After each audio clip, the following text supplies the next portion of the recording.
الحمد لله وكفى والسلام على عباده الذين اصطفى أما بعد فأعوذ بالله من الشيطان الرجيم بسم الله الرحمن الرحيم وكذلك جعلناكم أمة وسطا وقال تعالى هو اجتباكم وما جعل عليكم في الدين من حرج ملة أبيكم إبراهيم هو سماكم المسلمين من قبل وفي هذا سبحان ربك رب العزة عما يصفون وسلام على المرسلين والحمد لله رب العالمين اللهم صل على سيدنا محمد وعلى آل سيدنا محمد وبارک وسلم تسلیما۔ میرے دوستو اور عزیزو اور شاید دوسرے حال میں بچیاں بھی تشریف فرما ہیں، تو آپ سب کو میں السلام علیکم پیش کرتا ہوں۔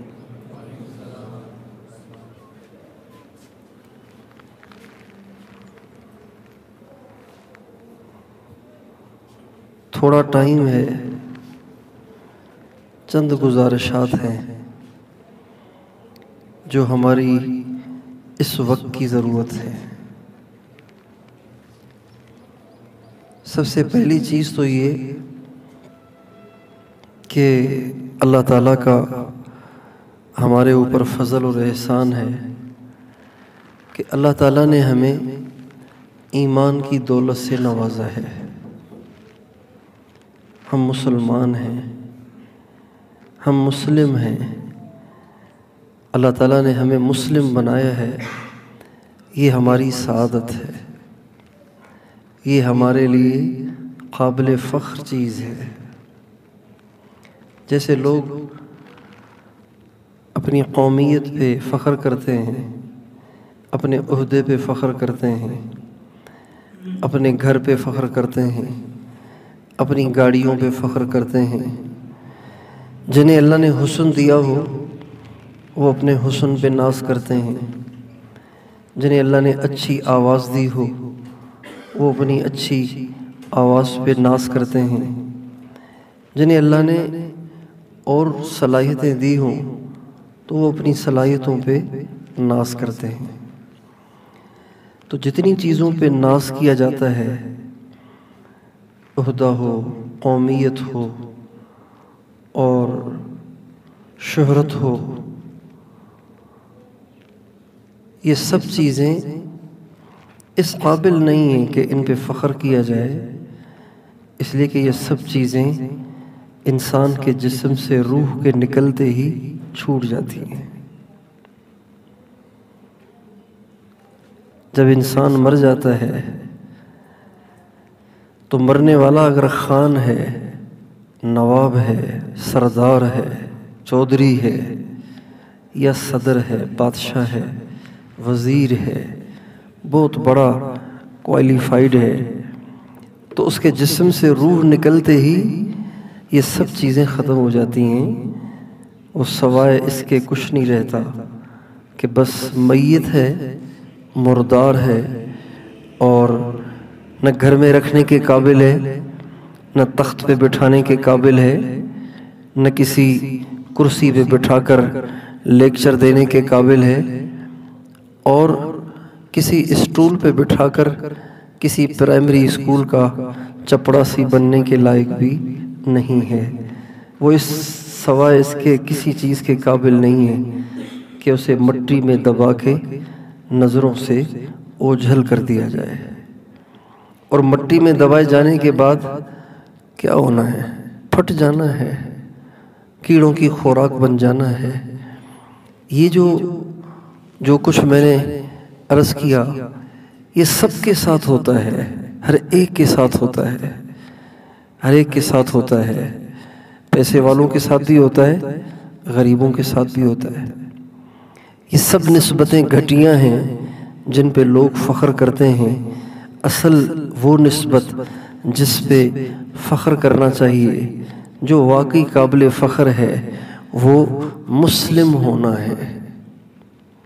اللہ تعالیٰ قرآن پاک میں فرماتے ہیں هُوَ اجْتَبَاكُمْ وَمَا جَعَلَ عَلَيْكُمْ فِي الدِّينِ مِنْ حَرَجٍ مِلَّةَ أَبِيكُمْ إِبْرَاهِيمَ هُوَ سَمَّاكُمُ الْمُسْلِمِينَ مِنْ قَبْلُ وَفِي هَذَا لِيَكُونَ الرَّسُولُ عَلَيْكُمْ شَهِيدًا۔ اللہ کہتے خوش نصیب ہو کہ ہم نے تمہارا انتخاب کیا ہے، تمہیں دین اسلام دیا ہے اور تمہارا نام مسلم رکھا ہے، مسلم۔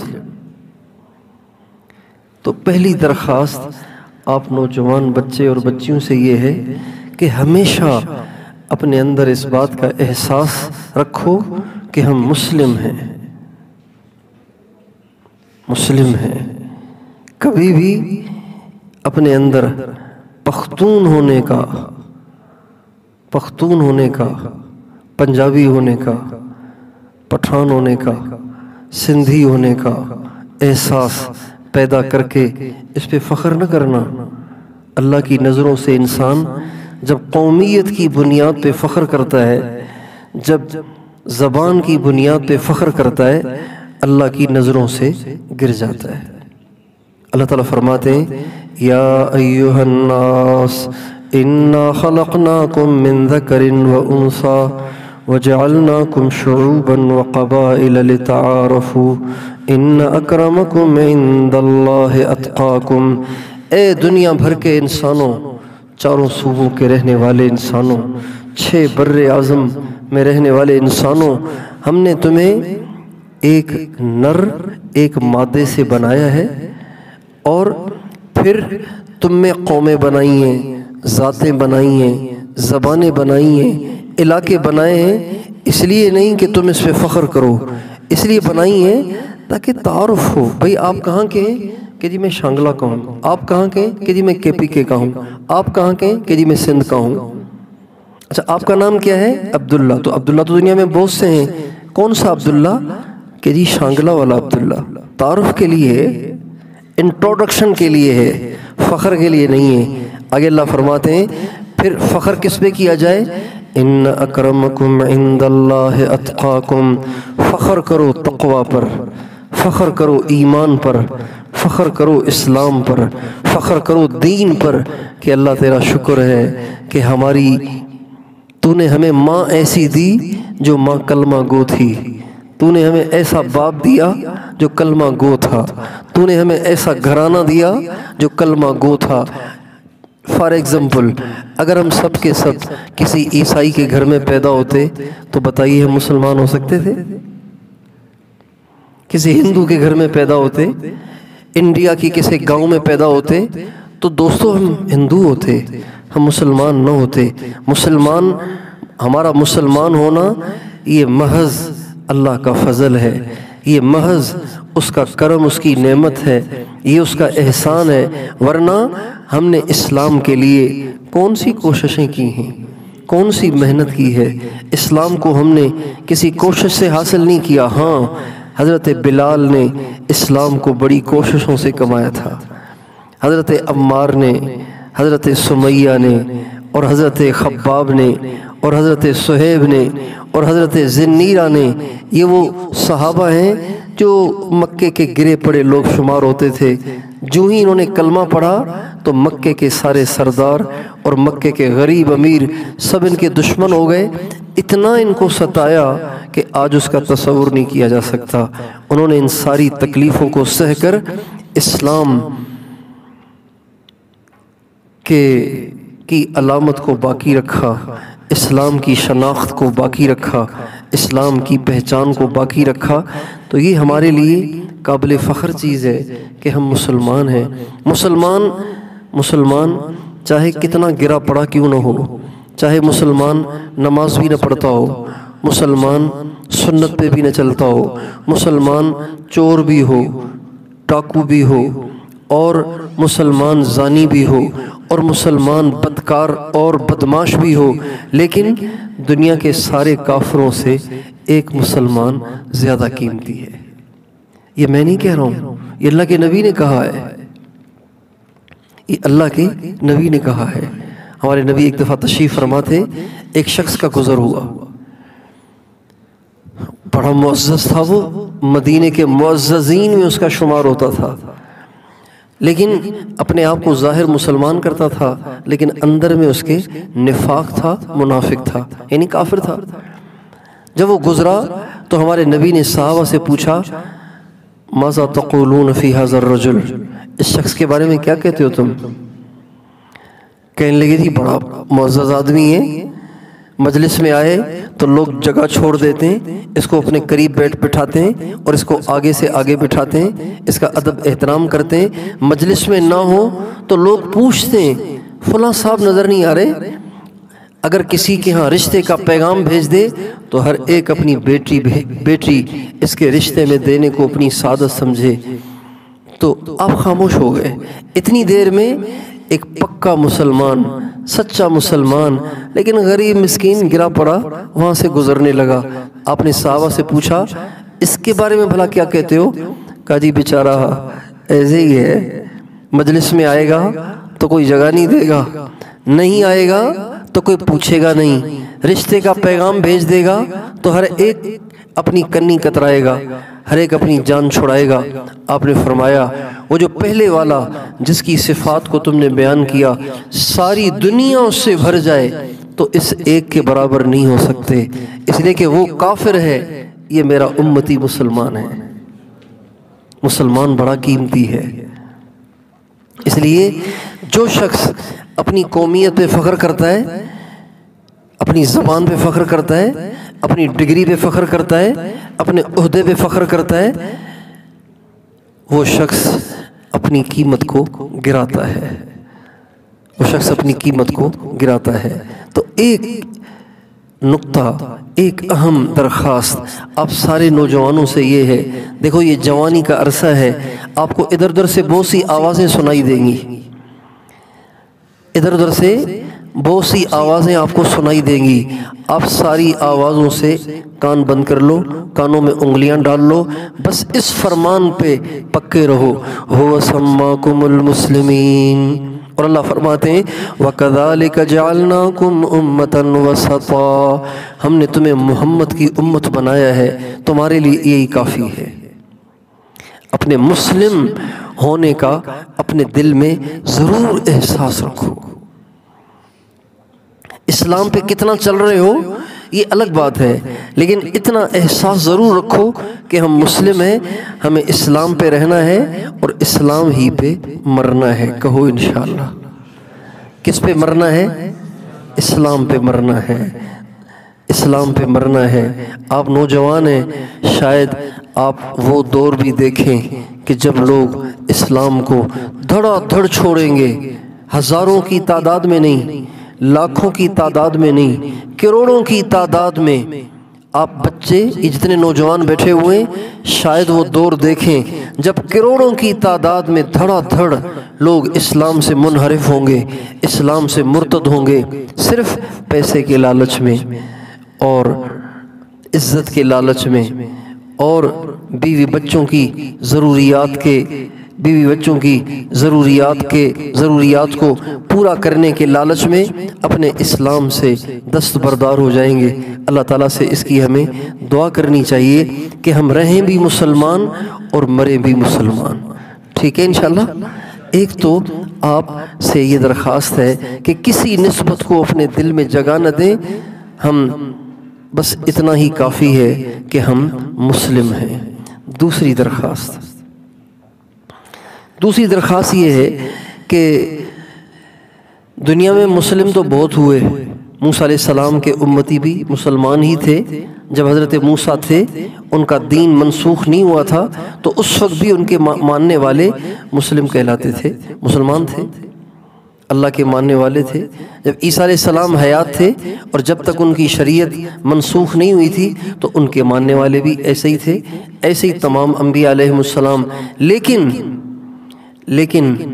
لیکن یہ قابل فخر چیز ہے کہ اللہ تعالیٰ نے ہمیں ایسے نبی دیے ہیں، ہمیں ایسے نبی کا امتی بنایا ہے جو سارے نبیوں کا سردار ہے۔ ہمارے نبی سارے نبیوں کے امام ہیں، سارے نبیوں کے سردار ہیں، سارے نبیوں سے زیادہ معزز ہیں، سارے نبیوں سے زیادہ قابل عزت ہیں، سارے نبیوں سے زیادہ قابل قدر ہیں۔ جو عزت اور شان اللہ نے ہمارے نبی کو دی، آپ سے پہلے آپ نے کسی کو بھی نہیں دی۔ موسیٰ علیہ السلام نے ایک دفعہ اللہ تعالیٰ سے کہا کہ یا اللہ، موسیٰ علیہ السلام کو اللہ نے یہ شرف بخشا تھا کہ وہ جب چاہتے تھے اللہ تعالیٰ سے بات کر لیتے تھے۔ یہ واحد نبی تھے جن سے اللہ تعالیٰ براہ راست بات کرتے تھے، جو اللہ کی آواز کو سنتے تھے۔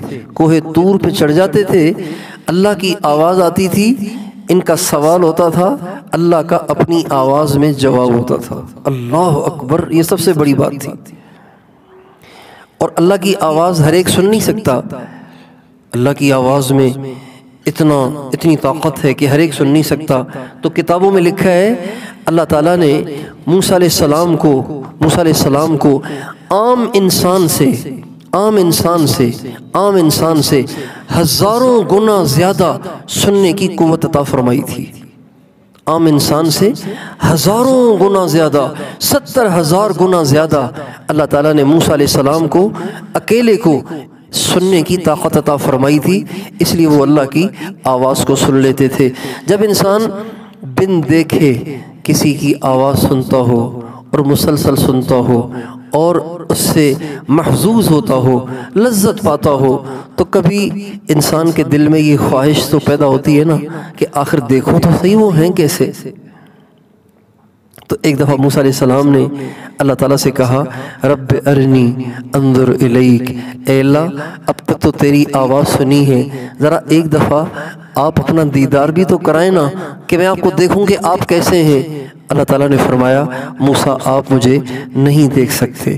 موسیٰ علیہ السلام چونکہ لاڈلے نبی تھے، ان کا اصرار بڑھتا چلا گیا۔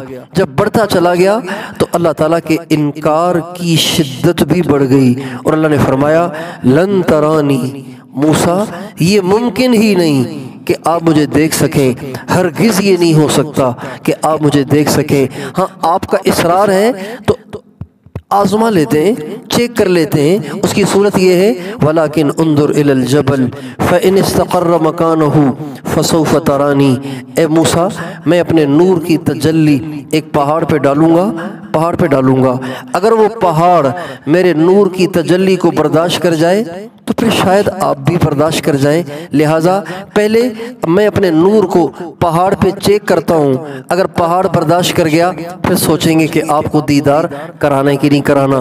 چنانچہ اللہ تعالیٰ فرماتے ہیں، فَلَمَّا تَجَلَّى رَبُّهُ لِلْجَبَلِ جَعَلَهُ دَكَّا وَخَرَّ مُوسَىٰ صَعِقًا، چنانچہ اللہ تعالیٰ نے اپنے نور کی ایک تجلی جبل طور پہ ڈالی تو جبل طور ریزہ ریزہ ہو گیا اور موسیٰ علیہ السلام بے ہوش ہو کے گر گئے۔ اور جب ہوش میں آئے تو کہنے لگے، یا اللہ بس مجھے معاف کر دے، میں ویسے ہی ضد کر رہا تھا، میں آپ کو نہیں دیکھ سکتا۔ حالانکہ اتنے بڑے نبی تھے۔ اور آپ اپنے نبی کی طرف آئیے۔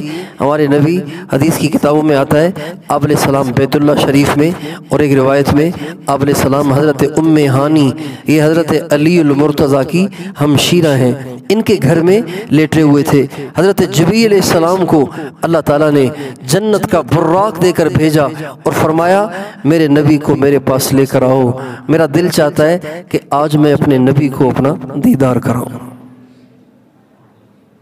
ادھر اصرار کر رہے ہیں اور ادھر انکار ہو رہا ہے، ادھر اصرار بھی نہیں ہے، مطالبہ اور درخواست اور دعا بھی نہیں ہے، لیکن بیٹھے بٹھائے اللہ تعالیٰ اپنے محبوب کو بلا رہے کہ ان کو بلا کے لاؤ تاکہ میں ان کو اپنا دیدار کراؤں۔ چنانچہ نبی کریم صلی اللہ علیہ وسلم کو براق پہ بٹھایا گیا اور براق پہ بٹھا کے آپ کو مسجد اقصی بیت المقدس لے جایا گیا، اور وہاں پہ جب آپ گئے تو آپ نے دیکھا کہ ایک بہت بڑا مجمع وہاں کھڑا ہوا تھا۔ حضرت جبریل سے پوچھا، جبریل یہ اتنے سارے لوگ کون یہاں جمع ہیں؟ تو کہا، یا رسول اللہ یہ آدم علیہ السلام سے لے کر عیسیٰ علیہ السلام تک 1,24,000 انبیاء کو اللہ تعالیٰ نے جمع کیا ہے۔ 1,24,000 انبیاء کو اللہ تعالیٰ نے جمع کیا ہے۔ یہ سارے انبیاء آج آپ کے پیچھے نماز پڑھیں گے، آپ امام بنیں گے، یہ مقتدی بنیں گے، تاکہ رہتی دنیا تک یہ بات ثابت ہو جائے کہ محمد آئے تو آخر میں تھے لیکن سب کے امام اور سردار بن کے آئے۔ اللہ تعالیٰ نے ہمارے نبی کو ایسی عزت بخشی ہے۔ تو جب کسی عزت والے سے نسبت ہو جائے نا تو جس کی نسبت ہو وہ بھی معزز بن جاتا ہے۔ ایک آدمی کا بھائی ایم این اے ہے تو ایم این اے تو ہے ہی معزز، اس کا بھائی بھی معزز ہو جاتا ہے۔ ایک آدمی ایم پی اے ہے، اس کا بھائی ایم این اے نہیں ہے لیکن اس کی وجہ سے یہ بھی معزز ہو جاتا ہے۔ ایک اینٹ ہے جب وہ بیت اللہ کے مطاف میں لگتی ہے تو ایک عام سی اینٹ ہے لیکن بیت اللہ کے مطاف میں لگ کر وہ بھی معزز اور محترم بن جاتی ہے۔ ہم سب اور آپ، ہمارے سارے مسلمان چاہے کتنے گرے پڑے کیوں نہ ہوں لیکن بھائیوں یہ بڑے معزز، بڑے محترم ہیں، اس لیے کہ انہیں محمد مصطفیٰ کی نسبت حاصل ہے۔ تو اس نسبت پہ ہمیں ناز ہونا چاہیے کہ اللہ تعالیٰ نے ہمیں حضرت محمد صلی اللہ علیہ وسلم کا امتی بنایا ہے۔ اس نسبت پہ ہمیں رہنا چاہیے اور اس نسبت کی وجہ سے ہمیں ہر ایک سے محبت کرنی چاہیے۔ اب یہ نسبت کسی سندھی کو حاصل ہے، ہمارا بھائی ہے، کسی پنجابی کو حاصل ہے، ہمارا بھائی ہے، کسی بلوچ کو حاصل ہے، ہمارا بھائی ہے، کسی بروہی کو حاصل ہے، ہمارا بھائی ہے۔ اور یہ نسبت اگر ہمارے گھر کے کسی فرد کو حاصل نہیں ہے تو اس سے ہمارا رشتہ نہیں ہے، اس سے ہمارا رشتہ نہیں ہے۔ آپ سمجھ رہے ہیں ساری بات؟ آپ سمجھ رہے ہیں نا؟ تو یہ دو نسبتیں میں نے آپ کے سامنے رکھی ہیں، دو نسبتیں، ایک مسلم ہونا اور مسلم ہونے کی نسبت کتنی مفید ہے آپ کے سامنے میں نے اختصار کے ساتھ رکھا ہے، اور ایک حضرت محمد صلی اللہ علیہ وسلم جیسے عظیم الشان نبی کا امتی ہونا، ان سے نسبت کا حاصل ہونا، یہ کتنی عظیم الشان نسبت ہے، یہ بھی میں نے آپ کے سامنے اختصار کے ساتھ رکھا ہے۔ ایک تو آپ سارے نوجوانوں سے اور جو دوسرے حال میں بیٹھی ہوئی ہماری بچیاں ہیں، ان سب سے یہ درخواست ہے، ان دو نسبتوں کی لاج رکھنا، ان دو نسبتوں کا احساس رکھنا، ان دو نسبتوں کو ہمیشہ یاد رکھنا، ان دو نسبتوں کو کبھی بھولنا نہیں۔ میں مسلم ہوں اور میں حضرت محمد صلی اللہ علیہ وسلم کا امتی ہوں، اور قیامت کے دن جب ہم قیامت کے دن پیش کیے جائیں گے تو وہاں یہ نسبت تھوڑی کام آئے گی کہ بھئی یہ پاکستانی ہے لہذا جاؤ فردوس میں، یہ انڈین ہے جاؤ جہنم میں، یہ نسبت کام نہیں آئے گی۔ یہ نسبت، اس نسبت کا انکار نہیں ہے، ہم پاکستان میں رہتے تو پاکستانی ہیں، لہٰذا ہمیں اپنے وطن سے محبت بھی ہونی چاہیے، ہمیں اپنے وطن کی خدمت بھی کرنی چاہیے، ہمیں اپنے وطن کے لیے کام بھی کرنا چاہیے، لیکن قیامت میں اور ہمیشہ کے لیے جس نسبت نے ہمیں کام آنا ہے وہ نسبت اسلام ہے، وہ نسبت حضرت محمد صلی اللہ علیہ وسلم ہے۔ کل قیامت کے دن ایک عجیب مزے کی بات ہے، حدیث میں آتا ہے کہ کل قیامت کے دن جب ساری دنیا کہ سارے انسان پیش ہوں گے تو وہاں الگ الگ حساب تو ہوگا، ایک ایک فرد کا الگ الگ حساب ہوگا، لیکن ایک دفعہ محشر کے میدان میں نبی کے توسط، نبی کی نسبت کا بھی اعلان ہوگا۔ مثلا این آدم و امتہ، آدم کہاں ہے اور اس کی امت کہاں ہے، سب اٹھ کر ان کے پاس چلے جاؤ۔ جیسے ایک کلاس کا مانیٹر ہوتا ہے نا تو سارے ان کے پاس جمع ہو جاتے ہیں، یا ہمارے ہاں گروپس ہوتے ہیں، ہمارے ہاں جماعتیں ہوتی ہیں، پھر سارے اپنی جماعت کا جو لیڈر ہوتا ہے، مانیٹر ہوتا ہے، اس کے ساتھ جمع ہو جاتے ہیں۔ تو کل قیامت کے دن ایک اعلان یہ بھی ہوگا، این آدم و امتہ، این نوح و امتہ، این ابراہیم و امتہ۔ تو جو بھی جس نبی کا امتی ہوگا وہ اٹھے گا اور اس نبی کو تلاش کرے گا محشر کے میدان میں اور ان کے پاس جا کے کھڑا ہو جائے گا۔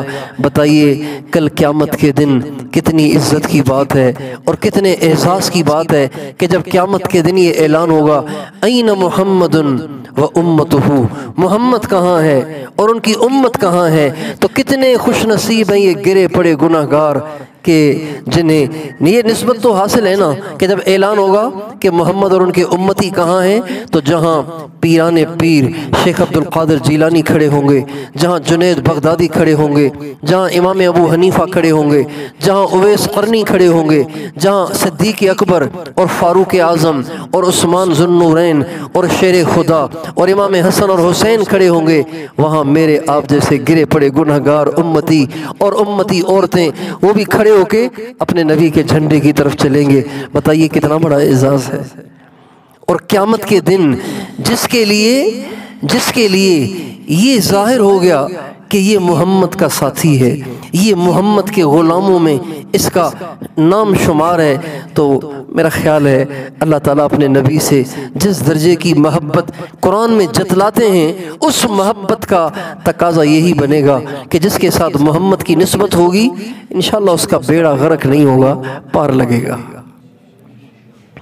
تو اس نسبت کی لاج بھی رکھیں، اس نسبت کا احساس بھی رکھیں، اس کے علاوہ تمام نسبتوں کو ہلکا سمجھیں، حقیر سمجھیں، ان نسبتوں کو دل میں جگہ نہ دیں، نہ ان نسبتوں پہ فخر کریں۔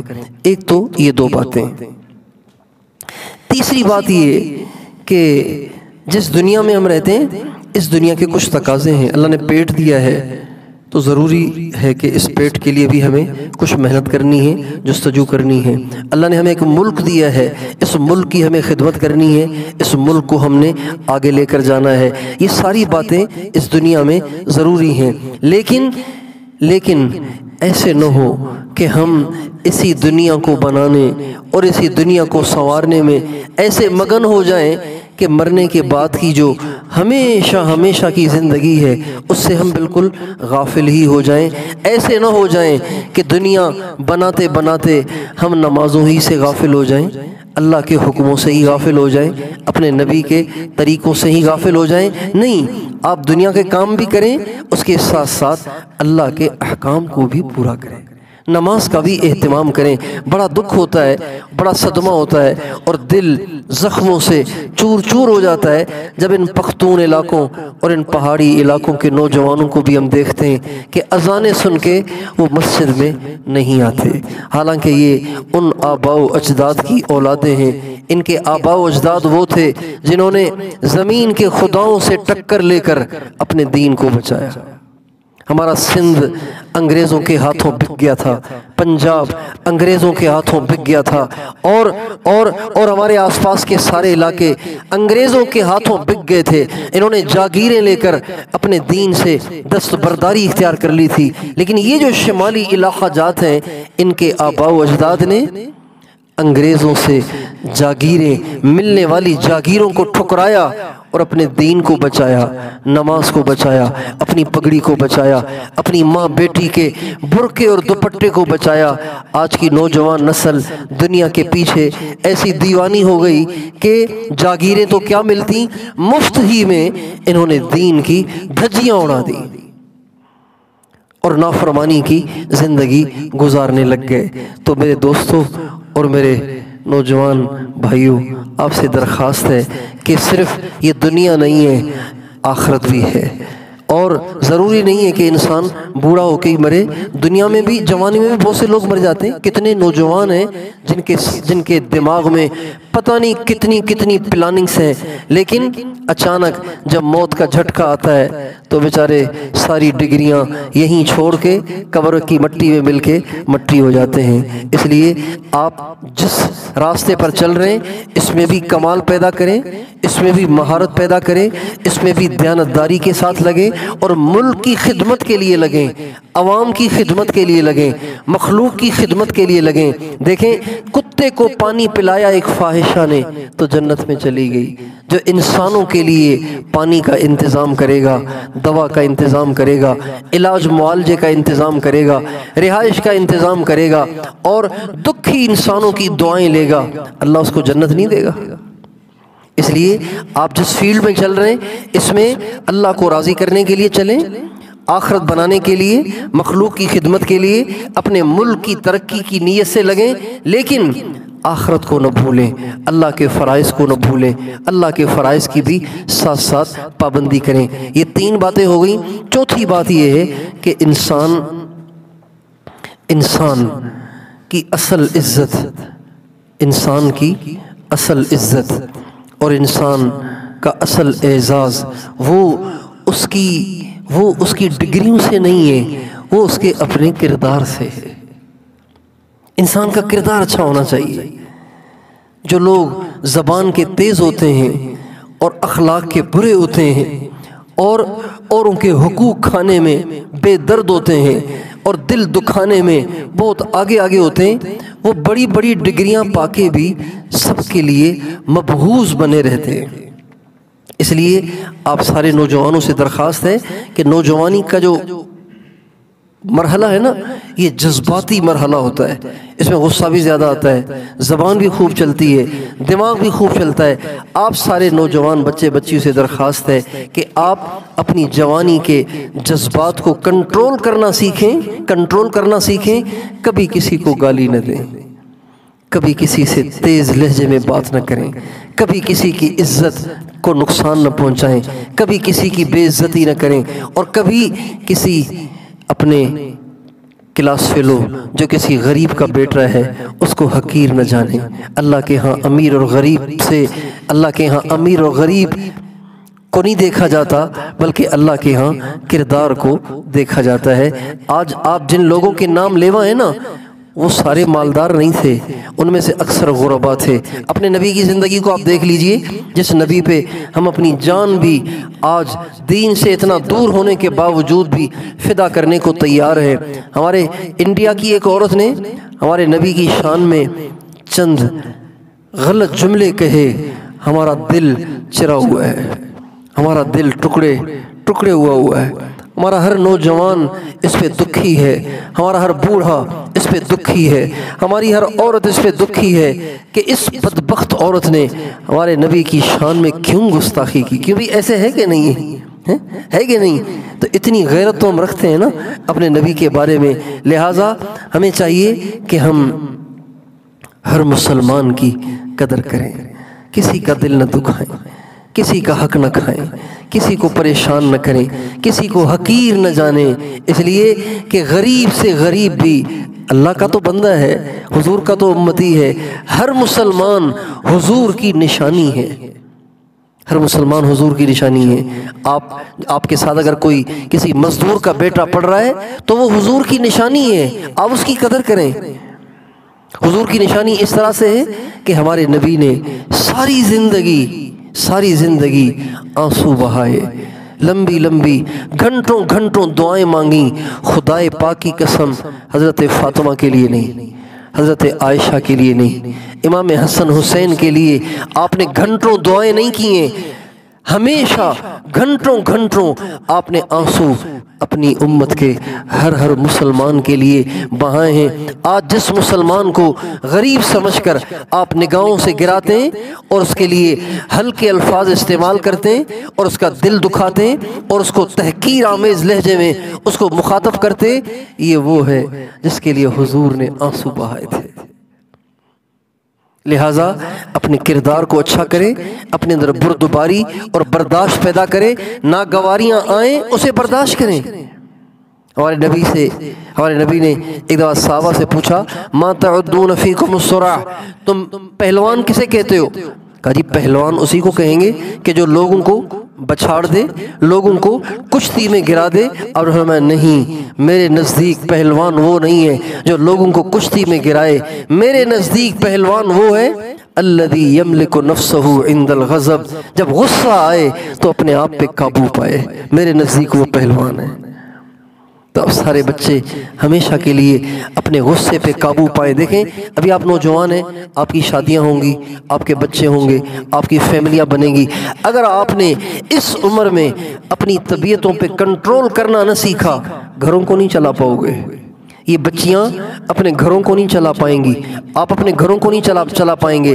میں ابھی چند دن پہلے ایک دارالافتاء جہاں سے فتوے جاری ہوتے ہیں وہاں بیٹھا ہوا تھا، تو مجھے انہوں نے بتایا کہ روزانہ کتنے کیسز آتے ہیں کہ خاوند نے ابھی نئی نئی شادی ہوئی ہے، غصے میں آ کے بیوی کو 3 طلاقیں دے دی، اور اب روتا پھرتا ہے کہ اب کیا ہوگا، ایک مجھے بچہ ہے، میری ابھی شادی ہوئی تھی، 1.5 سال ہوا ہے، ایک میرا بچہ ہے، میں تو برباد ہو جاؤں گا اگر یہ میری بیوی مجھ سے چھوٹ گئی۔ اس لیے اپنے کردار کو اچھا کریں، اپنی طبیعتوں پہ کنٹرول کریں، برداشت کرنا سیکھیں۔ ہمارے نبی غصے کو نکالنے والے نہیں تھے، ہمارے نبی غصے کو پینے والے تھے۔ تو آپ سارے نوجوان بچے و بچیاں اپنے کردار کو اچھا کریں گے انشاءاللہ، بردباری پیدا کریں گے، برداشت پیدا کریں گے۔ کوئی گالی بھی دے دے نا تو یہ نہ کہو کہ یہ کون ہوتا ہے مجھے گالی دینے والا، اس کی ایسی کی تیسی، میں نہیں چھوڑوں گا اسے، ایسے مت بنو۔ ہمارے نبی ایسے نہیں تھے۔ امام زین العابدین، امام حسین کے بیٹے، کتنا معزز خاندان ہے، کتنی عظیم الشان نسبت ہے۔ امام زین العابدین مسجد سے نکل رہے تھے، ایک شخص آیا۔ اس زمانے میں جو اہل حکومت تھے وہ اہل بیت کو پسند نہیں کرتے تھے۔ اس زمانے کے جو اہل حکومت تھے وہ اہل بیت کو پسند نہیں کرتے تھے۔ کیوں؟ اس لیے پسند نہیں کرتے تھے، اس لیے کہ وہ سمجھتے تھے کہ اگر ان لوگوں نے ہمارے خلاف آواز اٹھا لی تو اہل بیت سے تو ساری دنیا محبت کرتی ہے حضور کی اولاد ہونے کی نسبت سے، تو ایسے نہ ہو کہ یہ بغاوت کر جائیں، ہماری حکومت ہمارے ہاتھ سے نکل جائے۔ اس لیے وہ نفرت کرتے تھے، بغض کرتے تھے، اذیتیں پہنچاتے تھے۔ تو امام زین العابدین مسجد سے نکل رہے تھے تو یوں ہی کوئی حکومت کا چیلا شخص ہوگا، وہ آیا اور اس نے امام زین العابدین کو اتنی گالیاں دیں، اتنا برا بھلا کہا، اتنا برا بھلا کہا کہ عجیب بات یہ ہے کہ وہ برا بھلا کہنے والا ہی کہتے کہتے تھک گیا، لیکن امام زین العابدین نے اس کو غصے سے گھور کے دیکھا بھی نہیں۔ جب وہ بہت زیادہ گالیاں اور بدتمیزی کر چکا اور اس نے دیکھا کہ آگے سے کوئی ریئیکشن ہی نہیں ہے، تو اس نے امام زین العابدین کے کندھے پہ ہاتھ رکھا اور کہا آپ سن نہیں رہے، آپ سن نہیں رہے۔ وہ سمجھا شاید یہ بہرے ہیں، سنتے نہیں ہیں، کہا آپ سن نہیں رہے، میں آپ سے کہہ رہا ہوں، آپ سے۔ تو امام زین العابدین نے بڑی بردباری سے اس کی طرف نظر اٹھائی اور فرمایا ہاں ہاں آپ بھی سن لیں، میں بھی آپ ہی کو معاف کر رہا ہوں، میں بھی آپ کو معاف کر رہا ہوں۔ جب یہ کہا نا تو وہ شخص چیخ اٹھا اور کہنے لگا واہ واہ واہ واہ، اہل بیت کے اخلاق ایسے ہی ہونے چاہیے، ایسے ہی ہونے چاہیے۔ اور پھر اس کے بعد امام زین العابدین نے اپنی چادر اتار کے اس کو ہدیہ دی اور اپنے جیب میں جتنے پیسے تھے وہ سارے نکال کے اس کو ہدیہ دیے اور فرمایا تم نے میرے ساتھ جو کچھ کیا وہ کیا، میں نے دل میں نہیں کیا، میں نے تمہاری بات کو دل میں نہیں رکھا، میں نے تمہیں دل سے معاف کر دیا اور دل کو بھی صاف کر لیا۔ آئندہ کبھی کوئی کام پیش ہونا تو مجھے ضرور بتانا، میں تیری خدمت کروں گا۔ اس لیے ہم ان کے نام لیوا ہیں جن کے اخلاق اتنے عالی شان تھے۔ تو آپ سارے نوجوان اپنے اخلاق کو درست کریں، اپنے اخلاق کو ایسا بنانے کی کوشش کریں، اپنی طبیعتوں میں بردباری پیدا کریں۔ یہ 4 چیزیں ہو گئیں۔ آخری بات کر کے بات ختم کرتا ہوں کہ ہر انسان کا کوئی آئیڈیل ہوتا ہے، رول ماڈل ہوتا ہے، ہر انسان کا ہوتا ہے، ہر انسان کا ہوتا ہے۔ کوئی اپنے باس کو اپنا رول ماڈل بنا لیتا ہے، کوئی اپنے کسی پروفیسر، کوئی ٹیچر، کوئی لیکچرر، کوئی اپنے کسی لیڈر، کوئی اپنے کسی زمانے کے کسی پاپولر شخص کو اپنا رول ماڈل اور آئیڈیل بناتا ہے۔ آپ نوجوان بچے بچیوں سے درخواست ہے کہ اگر دنیا میں رول ماڈل بنانے کے لائق کوئی شخصیت ہے تو وہ ہونی چاہیے جس میں عیب نہ ہو، کوئی فالٹ نہ ہو، کوئی خرابی نہ ہو، کوئی کمی نہ ہو، کوئی نقص نہ ہو، اور وہ دنیا کو ڈھونڈ لیں اور دنیا کو چھان ماریں۔ حضرت محمد مصطفیٰ احمد مجتبیٰ صلی اللہ علیہ وسلم کے سوا آپ کو دنیا میں کوئی ایسی شخصیت نہیں ملے گی کہ جس میں کوئی فالٹ نہ ہو۔ وہی ایسے ہیں کہ جن کے بارے میں ان کے کسی جانثار نے کہا وَأَحْسَنَ مِنْكَ لَمْ تَرَ قَطُّ عَيْنِي وَأَجْمَلَ مِنْكَ لَمْ تَلِدِ النِّسَاءُ خُلِقْتَ مُبَرَّأً مِنْ كُلِّ عَيْبٍ كَأَنَّكَ قَدْ خُلِقْتَ كَمَا تَشَاءُ۔ یا رسول اللہ، آپ سے زیادہ حسین کسی آنکھ نے نہیں دیکھا، آپ سے زیادہ جمال والا کسی ماں نے نہیں جنا، اور اللہ نے آپ کو ایسا بنایا ہے کہ اس بنانے والے نے آپ میں کوئی فالٹ تو رکھا ہی نہیں ہے۔ ہمارے نبی ہر عیب سے پاک ہیں، ہر فالٹ سے پاک ہیں۔ انگلیاں اٹھانے والوں کی انگلیاں غلط ہیں، ہمارے نبی بے عیب ہیں، ہمارے نبی بے مثل ہیں، ہمارے نبی بے مثال ہیں۔ ہمارے نبی کی سیرت پر اور صورت پر اور آپ کے کردار پر اور آپ کے اخلاق پر اور آپ کی اطوار پر اور آپ کی اقدار پر دنیا کا کوئی انسان انگلی نہیں اٹھا سکتا۔ انگلیاں اٹھانے والے یا تو انگلیاں اناد میں اور بغض میں اٹھاتے ہیں یا پھر اپنے اغراض کی بنیاد پہ اٹھاتے ہیں، ورنہ ہمارے نبی ہر عیب سے بالا تر، ہر عیب سے پاک ہیں۔ لہٰذا ہمارے بھی رول ماڈل وہی ہونے چاہیے، وہ جن کا روزہ سبز گنبد کے نیچے ہے، وہ جن کا روزہ سنہری جالیوں کے پیچھے ہے۔ تو آپ سارے بچے اس کی نیت کریں کہ آج کے بعد ہمارے رول ماڈل اور ہمارے آئیڈیل سرکار دو عالم، وجہ کائنات اور محبوب رب العالمین حضرت محمد مصطفیٰ صلی اللہ علیہ وسلم ہیں۔ تیار ہیں؟ ٹھیک ہے نا؟ ہاں۔ اور جاتے جاتے ایک درخواست اور کرتا ہوں، نماز نہ چھوڑو کبھی بھی، 5 نمازیں پابندی سے پڑھو، بچیاں بھی پڑھیں، بچے بھی پڑھیں، نماز نہ چھوڑو۔ یہ پختون علاقے تو کبھی بھی نماز نہیں چھوڑتے تھے، کبھی بھی نماز نہیں چھوڑتے تھے۔ ہمارے استاد محترم پختون تھے جن سے ہم نے پڑھا، وہ فرماتے تھے اللہ کا شکر ہے ہمارے پختون کبھی قتل کرنے بھی جاتے تو پہلے نماز پڑھتے ہیں پھر قتل کرنے جاتے ہیں۔ اور پھر آگے ایک اور جملہ مزاحن فرماتے تھے اگر ہمارا کوئی پختون کبھی چوری کرنے بھی جاتا ہے نا تو پہلے 2 رکعت پڑھ کے دعا کرتا ہے۔ اتنے نماز کے پکے ہیں۔ آج کیا ہو گیا کہ یہ پڑھے لکھے مسجدوں سے دور ہو گئے، مسجد مرثیہ خواہ ہیں کہ نمازی نہ رہے، یعنی وہ صاحب اوصاف حجازی نہ رہے۔ یہ علامہ اقبال کی تفسیر پانی میں نے کہاں دیکھی؟ ہاں دفتر میں دیکھی۔ یہ انہی کا ارشاد ہے، مسجد مرثیہ خواہ ہیں کہ نمازی نہ رہے، مسجدیں چیخ رہی ہیں، چلا رہی ہیں کہ ہائے نمازی کہاں چلے گئے۔ تراہم رکعا سجدا یبتغون فضلا من اللہ ورضوانا، جن کی قرآن نے گواہی دی کہ وہ لمبے لمبے رکوع کرتے ہیں، لمبے لمبے سجدے کرتے ہیں، لمبی لمبی نمازیں پڑھتے ہیں، وہ کہاں چلے گئے؟ پتہ نہیں کہاں چلے گئے، زیر زمین چلے گئے اور مٹی میں دفن ہو گئے۔ آج کے نوجوان کو تو موبائل سے ہی ٹائم نہیں ہے، واٹس ایپ اور فیس بک اور یوٹیوب سے ہی ٹائم نہیں ہے۔ اس لیے آپ سب سے درخواست ہے 5 نمازیں پابندی سے پڑھنے کی نیت کریں گے انشاءاللہ۔ اللہ تعالیٰ ہم سب کو توفیق عطا فرمائے۔